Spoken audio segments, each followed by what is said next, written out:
कल एक ज्वाइनिंग की पंकज जी वाली चर्चा में रही सीमा समृद्धि कुशवाहा की, जो कि सुप्रीम कोर्ट की वकील हैं और निर्भया केस में पीड़ित पक्ष की वकील भी वही थी। बसपा की नेता हैं, बसपा की नेता रही हैं, कहा जा सकता है प्रवक्ता रही हैं, और उनकी ज्वाइनिंग होती है बीजेपी में कल दिल्ली में।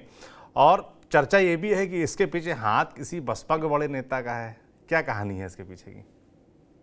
देखिए, मैं एक बात बताता हूँ, बड़ा इंटरेस्टिंग है। मुझे तो पता ही नहीं था कि उनकी ज्वाइनिंग हो रही है। जी। ये जरूर पता था कि बीएसपी के एक पूर्व सांसद और अच्छे खासे नेता हैं बीएसपी में, वो ऐसा चाहते हैं। और चूंकि बीएसपी के कुछ नेताओं के बीजेपी से भी नेताओं से व्यक्तिगत संबंध भी हो जाते हैं।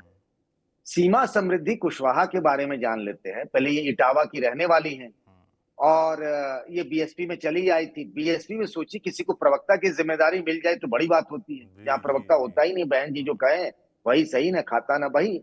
एक आध बार प्रवक्ता बनाए गए और फिर कुछ दिनों बाद उनको भगा भी दिया गया। जी मतलब ये रहा है, कई प्रवक्ता थे। एक वो आपको याद होगा जी बीएसपी में फतेह बहादुर एक आईएएस अधिकारी हुआ करते जी थे, उनको प्रवक्ता बनाया गया था और भी चार पांच लोग प्रवक्ता बनाए गए। तो सीमा समृद्धि कुशवाहा को भी बनाया गया। इनकी शादी बिहार के मुंगेर के रहने वाले एक राकेश जी के साथ हुई है। ये वकालत करती हैं। और आपको बताऊं कि बीएसपी का जो दिल्ली यूनिट है उसकी प्रदेश की महासचिव भी थी। पिछले विधानसभा चुनाव से पहले बीएसपी आई थी। तो ये जो बीएसपी के एक नेता है, उनका फोन किसी और नेता के पास गया। वहां मैं बैठा था। जी। तो वो बीजेपी के नेता हैं, बड़े नेता हैं। तो उनसे बात हो रही थी। उनसे उन्होंने कहा कि भाई साहब, इनको सीमा जी को ना बीजेपी ज्वाइन करवा दीजिए। और स्पीकर फोन पे बात हो रही थी। मैं उनकी आवाज सुन के पहचानने की कोशिश कर रहा था। जब वो फोन कॉल खत्म हुआ तो मैंने पूछा कौन थे, तो बोले ये थे। अच्छा, उन्होंने जब फोन किया था तो जय भीम जय भारत भी बोला था। अच्छा। बीएसपी के जो पूर्व सांसद हैं, जी आमतौर पर बीएसपी के नेता एक दूसरे को फोन करते हैं तो जी अभिवादन जी इसी रूप से होता है, जय भीम जय भारत। जी। सामने वाले ने, बीजेपी के नेता ने जरूर जय श्री राम कहा था। ठीक है। तो उन्होंने सब लोग कहा, अपना अब मैं प्रोटोकॉल हैरान था कि मेंटेन करके चल रहे हैं। हाँ बिल्कुल, अब मैं हैरान था कि भाई ये कौन सी पैरवी है।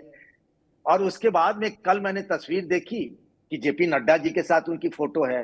फिर देखा बीजेपी ऑफिस में सीमा आजाद के साथ विनोद तावड़े ये लोग बैठे हुए हैं और पार्टी उन्होंने ज्वाइन भी कर ली। अब सोशल मीडिया में एक और चीज आ रही है, वो आपने शायद गौर न किया होगा। जी। अब चूंकि इटावा की रहने वाली है, कुछ लोग ये भी चलाने लगे कि मैनपुरी से उनको टिकट मिल सकता है। हालांकि बीजेपी में ऐसा होता नहीं है, ऐसा अच्छा। कोई बड़ा जी। सामाजिक समीकरण भी नहीं है। कुशवाहा बिरादरी की है, ठीक है। तो ये भी चर्चा होने लगी है। तो सोशल मीडिया में एक बात उठ रही थी। हैरानी की बात ये हुई उसमें, मुझे लगता है कि उन्होंने भी उनके जेपी नड्डा जी से भी अच्छे ताल्लुकात, जी। अब संसद में रहते थे, आपस में बात मुलाकात होती है। शायद यूपी वाले काम ना आए तो उन्होंने वहां कहा होगा। और कल देखी ज्वाइनिंग तो मेरा माथा ठनका कि जी। मामला तो ये है कि बीएसपी के नेता खुद ही पैरवी कर रहे थे। गजब है। ये भी आप मतलब हैरानी की बात हो रही है।